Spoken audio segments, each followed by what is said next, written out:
નમસ્કાર। આપણા પડોશી દેશ નેપાળમાં અચાનક પૂરની સ્થિતિ ઊભી થઈ અને કટોકટી જે પ્રકારની ઊભી થઈ છે એમાં દેશના પણ અનેક લોકોને, ખાસ કરીને ગુજરાતના પણ અનેક પ્રવાસીઓ ત્યાં ફસાયેલા છે।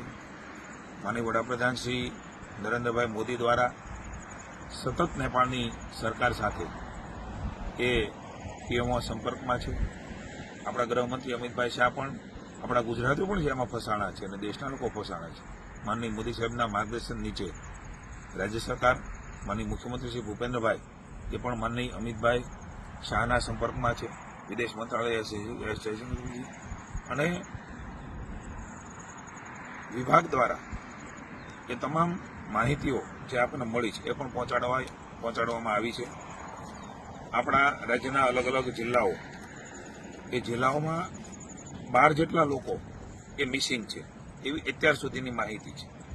અમદાવાદ, આણંદ, રાજકોટ, વલસાડ, સુરત, ખેડા, અમરેલી, ગાંધીનગર, વડોદરા જે લોકોએ આપણા તંત્રનો સંપર્ક કર્યો છે।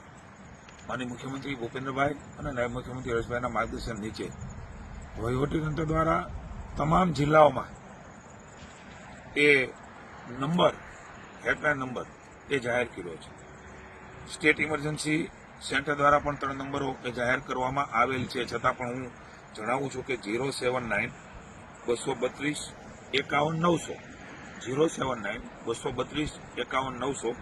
બીજો નંબર છે 99784 05304, 99784 05304 અને હેલ્પલાઇન નંબર બીજો પણ 1070, એ પણ આપણો સ્ટેટ ઇમરજન્સી સેન્ટર ગાંધીનગરનો નંબર છે। હું રાજ્યના તમામ લોકોને રાજ્ય સરકાર વતી કોઈને પણ કંઈ મુશ્કેલી હોય તો આ નંબરો ઉપર, જિલ્લાના સ્થાનિક નંબરો ઉપર સંપર્ક કરીને સતત માનનીય વડાપ્રધાન શ્રી નરેન્દ્રભાઈ, માનનીય ગૃહમંત્રી શ્રી અમિતભાઈ એ પણ સતત નેપાળ સરકાર સાથે સંપર્કમાં છે। રાજ્યના મુખ્યમંત્રી અને નાયબ મુખ્યમંત્રી શ્રી એ પણ કેન્દ્ર સરકાર સાથે, વિદેશ મંત્રાલય સાથે, વિદેશ મંત્રી સાથે અને પ્રધાનમંત્રી અને આપણા ગૃહમંત્રી બંને સાથે સંપર્કમાં છે।